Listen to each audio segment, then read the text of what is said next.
Isaac here. My 3 years on testosterone is next week, and I am so stoked. I can't believe it's finally here.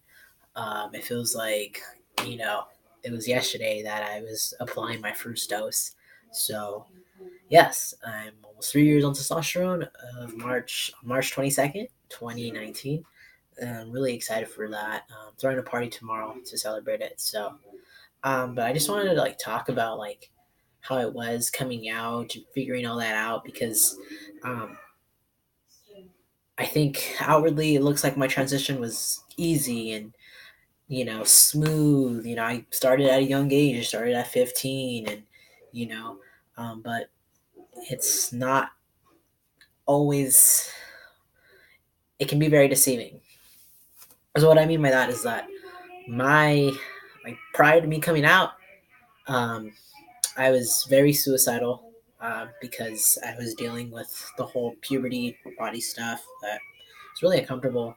Um, I actually got hospitalized for 3 days um, attempting suicide um, because I kind of had it, didn't really like what was going on. I felt freaking ugly. It's called ugly. It's called a lot of horrible things during middle school, even by my own friends. Because I guess back then people already knew that in some sort of way I was queer. Would constantly get gay slurs thrown my way, dyke, faggot, all those fun things, and I felt very unwanted, misunderstood, and I felt like people kept pushing me and pushing me and pushing me, and I just eventually just got into this dark pit. Didn't think I was ever going to come out of it. Um, Back then, I thought about coming out. I thought about coming out in middle school, uh, but I couldn't. It was too kind of dangerous for me to do that. So I had to change schools when I got into high school.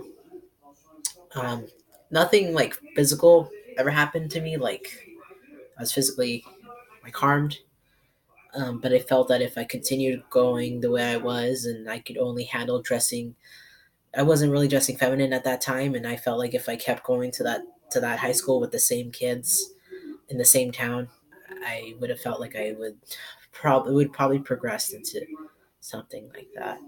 I probably would have dropped out and started using.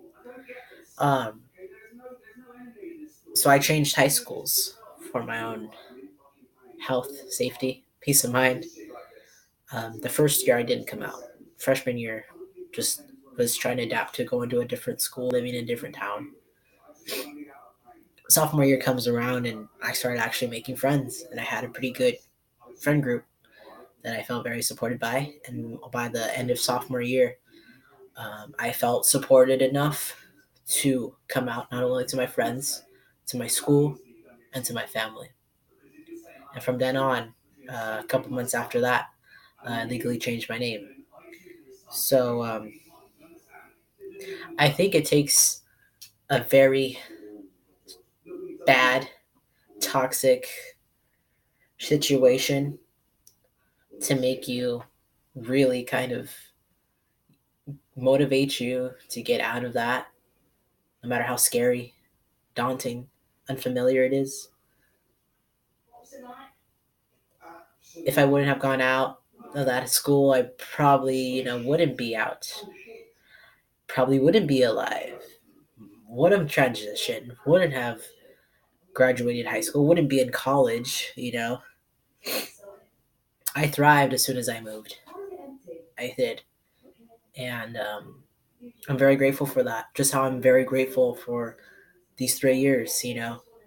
I look back and I'm like, I was so brave and I had no idea. I had no idea. But is it really brave when you're just doing something that you just have to do? I don't know. But I did it. I survived, and furthermore, I'm thriving. and I turned a really bad situation that could have ended terribly, not only for me but for my family and my friends. And I turned it into something positive, and now I'm an advocate. Now I'm fairly well known in my county, in the community that I serve, and it feels good that I have a place and that I meet people that are just like me, that are trans too. And I was back then in middle school, I thought I was the only one that ever felt that way. And I don't. I'm not. So this 3 years means a lot to me, um, and I'm grateful for the man I was able to become, and hopefully more years to come for sure.